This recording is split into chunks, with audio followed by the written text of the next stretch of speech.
మధు ఏంటన్నా? ఏంటది? ఇది అంజలి అపారల్స్ గురించి బ్రోషర్స్ చూస్తున్నాను. ఓ, నీతో మాట్లాడాలరా. చెప్పండి అన్న. నా కోసం శారదను ఒక విషయం అడగలరా? సారదినా? నేనెందుకు నాన్న? మీరు అడిగితే కాదంటాడా? కాదనడు, కానీ శారదకి చెప్పడం తప్ప అడగడం నాకు అలవాట్లేదురా. ఏంటి నాన్న? శారదకి అంజలిని పెళ్లి చేసుకోవడం ఇష్టమో కాదో కనుక్కో. సారత్తోనా? అయినా దాని పెళ్లికి అంత అర్జెంట్ ఏమొచ్చింది? రిషి గురించి కంగారు పడుతున్నారా? రిషి నీకెలా తెలుసు? మీ అకౌంట్ నుంచి 100 రూపాయలు డ్రా చేస్తేనే మన కంపెనీలో పనిచేసే క్లర్క్ కూడా తెలుస్తుంది. అలాంటిది మీరు 1 కోటి రూపాయలు రిషికి ఇస్తే నాకు తెలియకుండా ఉంటుందా నాన్న? నాన్న ఇలా అంటున్నా నేను ఏమనుకోవద్దు. దానికి వాడే కరెక్ట్. ఎందుకు కరెక్ట్ అంటే అంజలిని ప్రేమించే విషయంలో మీకు వాడికి చాలా పోలికలున్నాయి. చిన్నప్పుడు అది స్వీట్ తినాలనుందని ఏడిస్తే అర్ధరాత్రి షాప్ తెప్పించి స్వీట్స్ పట్టుకొచ్చారు. రిషి కూడా అంతే.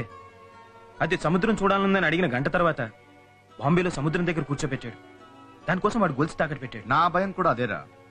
రేపు పెళ్ళాక అది మద్రాసు చూడాలందంటే దీని మెళ్ళలో ఉన్న మంగళసూత్రం అమ్మి తీసుకెళ్లిపోతాడు. వాడికి ప్రేమించడం ఒక్కటే తెలుసు, బాధ్యత తెలియదు. అందుకే అంజలి నాకు తెలిసిన సాధకి ఇచ్చేద్దామనుకుంటున్నాను. అంజలి వచ్చే పుట్టినరోజుకి ఏ గిఫ్ట్ ఇవ్వాలా అని ఈ పుట్టినరోజు నుంచి ఆలోచిస్తారు మీరు. కూతుర్ని ఇంత ప్రేమించి అయినా ఎలాంటి వాడికి ఇచ్చి పెళ్లి చేస్తారా అని తెగ ఆలోచించేవాడిని. బట్ మీకు ఎలాంటి అల్లుడు కావాలో ఇప్పుడు అర్థమైంది. అత్తారి ఇల్లుంటే అంజలి ఇంట్లో ఉండదు. కాబట్టి వాడికి నాది అనే ఇల్లు ఉండకూడదు, నా వాళ్ళు అనేవాళ్ళు ఎవరు ఉండకూడదు. వాడికి ఉద్యోగమో వ్యాపారమో ఉంటే ఫ్యూచర్లో నీతో పడకపోతే పెళ్ళాన్ని తీసుకొని వెళ్ళిపోతానంటాడు. కాబట్టి వాడికి సొంతంగా బతికే ఛాన్స్ ఉండకూడదు. సింపుల్గా చెప్పాలంటే వాడు మీలా ఉండకూడదు.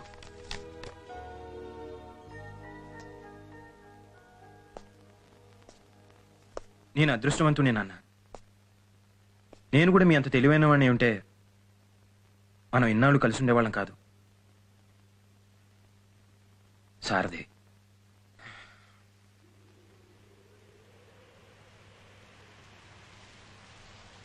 సోమవారం ఉదయం 10:42 నీకు నాకు పెళ్లి. ఈ పెళ్లి నీకు ఇష్టం లేదని నాకు తెలుసు. నాకు ఇష్టం లేదు. ఎందుకంటే ఇప్పటిదాకా మీ నాన్నను పొద్దున్న 9 నుంచి సాయంత్రం 5 దాకానే సార్ అని పిలుస్తున్నాను. నేను పెళ్లి చేసుకుంటే 24 గంటలు సార్ అనే పిలవాల్సి వస్తుంది. వీటన్నిటికంటే ఇంపార్టెంట్ విషయం ఏంటంటే నువ్వు రిషిని ప్రేమిస్తున్నావు. నాకు నా జీవితం ముఖ్యం. అయినా ఎవరినో ప్రేమించిన అమ్మాయిని పెళ్లి చేసుకోవాల్సిన కర్మ నాకేంటి? సారీ, నా ఫీలింగ్ చెప్పాను.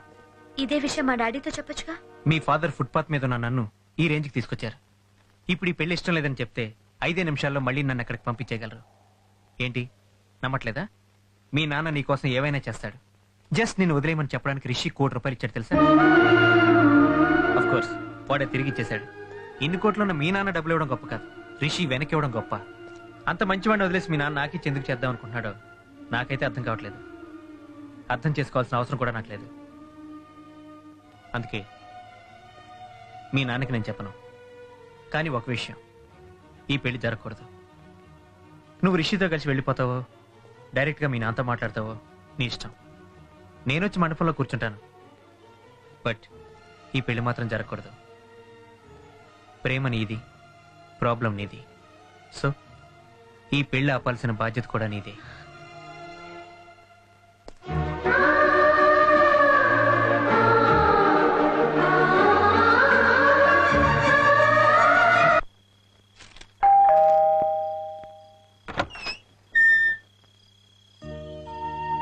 ఏంటమ్మా ఈ టైంలో వచ్చావు?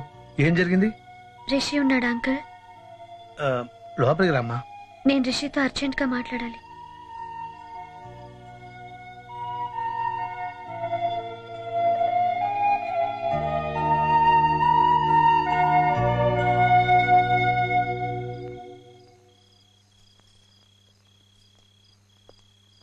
ఏంటి అంజలి? ఎందుకు చెప్పలేదు రిషి?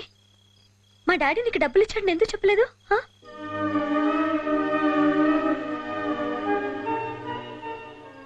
చాలాసార్లు చెప్పాలనుకున్నా అంజలి. అసలు ఆ విషయం చెప్దామని అన్నవరం వచ్చాను. కానీ ఇక్కడ గుళ్ళో మీ చూశాక నేను తప్పు చేస్తున్నా అనిపించింది. మీ నాన్న నీ ప్రేమను కొనడానికి డబ్బులు ఇవ్వలేదు అంజలి. నేనెంత ప్రేమిస్తాడో చెప్పడానికి ఇచ్చాడు. ఆయన దృష్టిలో నీ కోసం కోనేట్లు వేసిన 10,000 నాకు ఇచ్చిన ₹1,00,00,000 రెండు ఒకటే. అంటే సారంతో నా పెళ్లి చేయాలనుకోవటం కూడా నా మీద ప్రేమేనా? అంజలి నేను నేనంటే ఆయనకి ఎంత ఇష్టమో నాకు అనవసరం. నీకు ఇష్టమా కాదా అనేదే నాకు ముఖ్యం. మనిద్దరం పెళ్లి చేసుకోవాలి, ఇప్పుడే, ఇక్కడే. అందుకే నేను ఇంట్లోంచి వచ్చేసాను. మీ నాన్న ఏడిస్తే నన్ను మర్చిపోతావు. అదే ఆయన తప్పు చేశాడని తెలిస్తే నా దగ్గరికి వచ్చేస్తావు. కరెక్ట్ కాదు అంజలి. ఒక మనిషిని మనం ప్రేమిస్తే వాళ్ళు చేసే తప్పును కూడా మనకు క్షమించగలగాలి, లేదా వాళ్ళని ప్రేమించలేదని ఒప్పుకోవాలి. ఇప్పుడు ఈ క్షణం నువ్వు నన్ను పెళ్లి చేసుకుంటా అన్నదే నా మీద ప్రేమతో కాదు, మీ నాన్న మీద ఉన్న కోపంతో. ఈ కోపం 10 నిమిషాలు తగ్గిపోతుంది అంజలి. కానీ మనం చేసుకునే పెళ్లి మాత్రం జీవితాంతో ఉండిపోతుంది.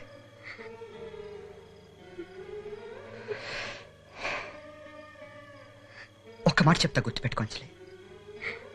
మన ప్రేమించే వాళ్ళ వల్ల మనకి ఎప్పుడు చెడు జరగదు. నీ నాన్న నిన్ను ఎంతో ప్రేమిస్తున్నాడు. ఆయన వల్ల నీకు చెడు జరగదు. నన్ను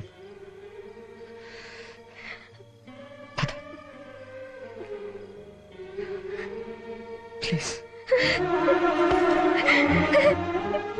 నన్ను పంపించదు రిషి. రిషి ప్లీజ్. రిషి నేను వెళ్తే మళ్ళీ రాలేదు. ఏం జరగదు అంజలి. అంజలి ఏం కాదు. నన్ను పంపించదు రిషి. ఊరుకో అంజలి, ఊరుకో. రిషి ప్లీజ్. నన్నమ్మా అంజలి, ఏం కాదు, ఏం కాదు అంజలి. నా మాట విను ప్లీజ్. నాన్న అను వాళ్ళ ఇంటికి కూడా ఫోన్ చేశాను. అంజలి అప్పుడు కూడా. సరే, ఆ సారథి ఎక్కడున్నాడు కనుక్కో.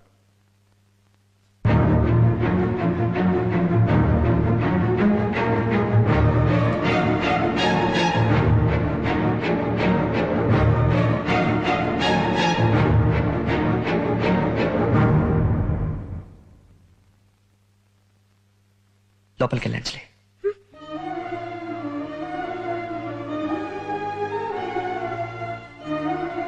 పర్లేదు, లోపలికి వెళ్ళు.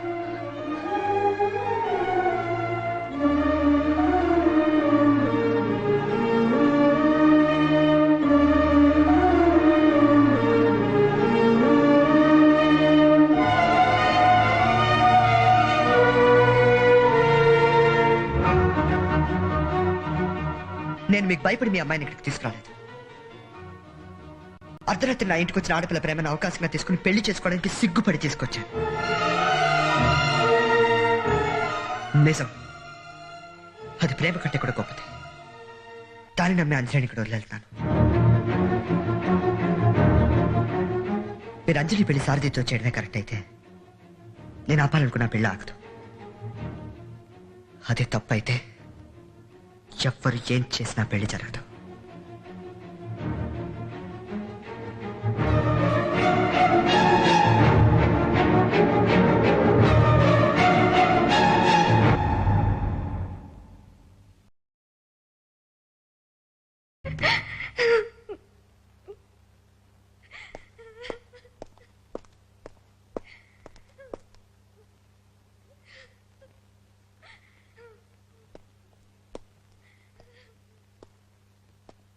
నాన్న, చిన్నప్పటి నుంచి దానికి ఏది ఇష్టం అంటే అది ఇచ్చారు. మరి ఇప్పుడు రిషి ఇష్టం అంటే మాత్రం ఎందుకు నాన్న వీడికి ఇచ్చేస్తున్నారు? అది అలా ఏడుస్తుంటే జాలనిపించట్లేదు మీకు? చిన్నప్పుడు స్కూల్కి వెళ్తూ పిల్లలు ఏడుస్తారు. అలా అని జాలిపడి చదువు అనిపించేస్తామా? వెళ్ళి రిషిని తీసుకురా. నాన్న, సరిగ్గా ముహూర్తం టైంకి వాడి ఇక్కడ ఉండాలి.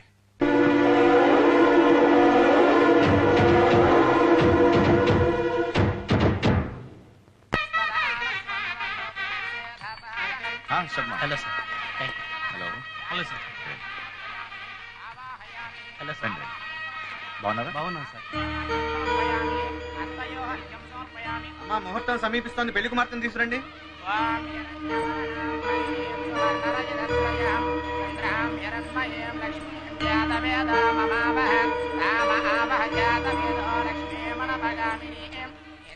హిరణ్యం విందేయం గామస్వం పురుషాణహం అశ్వపూర్వాం రథమధ్యామస్తినాథ ప్రబోధినీం శ్రియం దేవీమపప్పయే శ్రీర్మాం దేవీం దిశరాం మహాగణాధిపతయే నమః మాంగళ్యగౌరీ దేవతాభ్యో నమః ఛాయామి ఛాన్నం సమర్పయామి ఆవాహయామి ఆవాహనం సమర్పయామి సావధాన సుముహూర్త సావధాన సుభలగ్న సావధాన ధ్రువందే రాజా వరుణో ధ్రువం దేవో బృహస్పతి సావధాన సుముహూర్త సావధాన సుభలగ్న సావధాన మాంగళ్యం తంతునానేన మమ జీవన హేతునా కంఠే భక్తి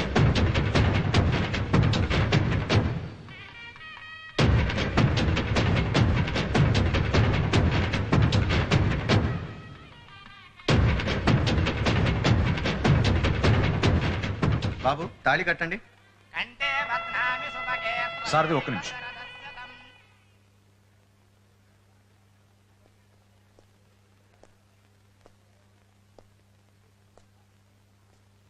ఏంటది?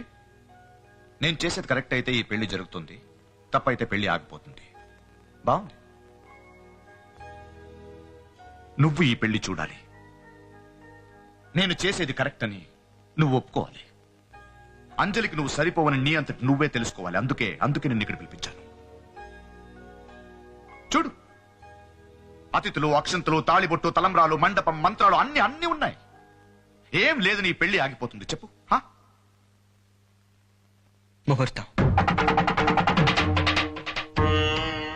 అతిథులు, అక్షంతులు, తాళిబొట్టు, తలంబ్రాలు అన్నిటికంటే అవసరమైంది ముహూర్తం.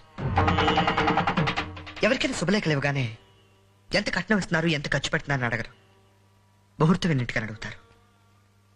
ఈ పెళ్లికి అదే లేదు. మీ కూతురు ప్రతి పుట్టినరోజుకి రాత్రి 12ంటికి ఒక్క నిమిషం కూడా అటు ఇటు అవ్వకుండా సరిగ్గా 12ంటికి ఫోన్ చేసి విష్ చేసే మీరు ఈ పెళ్లికి మాత్రం ముహూర్తానికి ఆశీర్వదించలేకపోతున్నారు. పుట్టినరోజు ప్రతి సంవత్సరం వస్తుంది సార్, కానీ ఇది మాత్రం లైఫ్లో ఒకసారి వస్తుంది.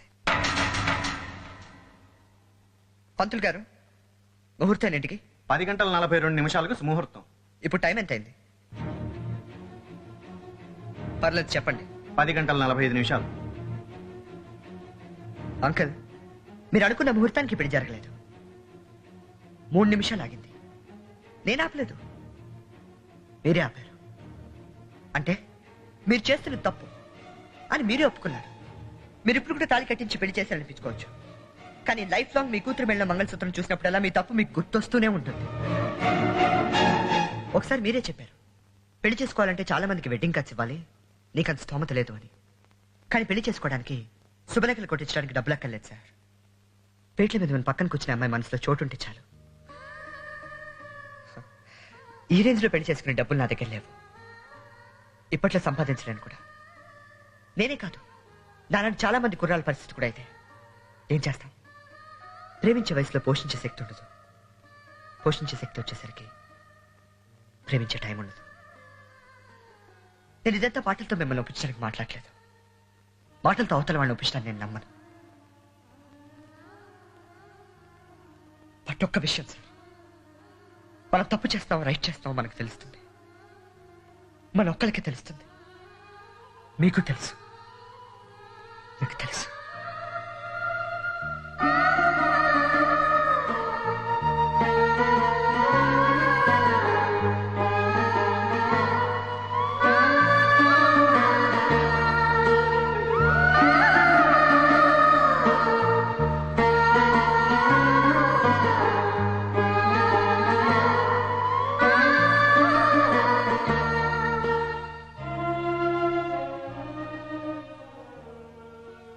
తర్వాత ఏం జరిగిందిరా? ఏం జరగలేదు. ఎవరు ఏం మాట్లాడలేదురా. నా భార్య, నా కొడుకు, సారథి ఎవరు ఏం అనలేదు. నిశ్శబ్దం, భయం వేసేంత నిశ్శబ్దం. కనీసం నా కూతురు ఏడుపు కూడా వినిపించలేదురా. అబ్బు, నా కూతురు కళ్ళల్లో నా మీద ప్రేమ చూశానురా. వాటి కోసం కన్నీళ్ళు చూశాను. కానీ ఆ రోజు నా మీద కోపం చూశాను రా. నా అంచు కళ్ళల్లో నా మీద కోపం చేసేసాను రా. వాళ్ళిద్దరికి పెళ్లి చేసేసాను అంతే. ప్రేమరా విషయం అదెంత పనైనా చేయిస్తుంది. చివరికి మన పిల్లల సుఖం కోసం మనం వాళ్ళని కూడా వదులుకునేలా చేస్తుంది.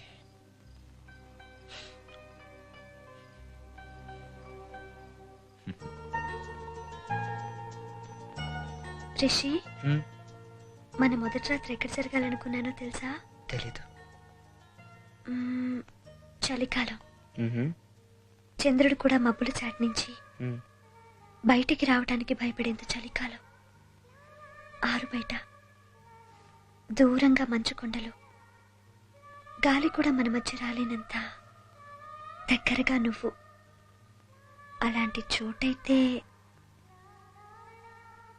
ఏంటి ఆలోచిస్తున్నావు? ఏం లేదు, ఇప్పుడు సడన్ గా కులు మనాలి తీసుకెళ్లాలంటే ఏం తాగట్టు పెట్టాలా అని ఆలోచిస్తున్నాను. రిషి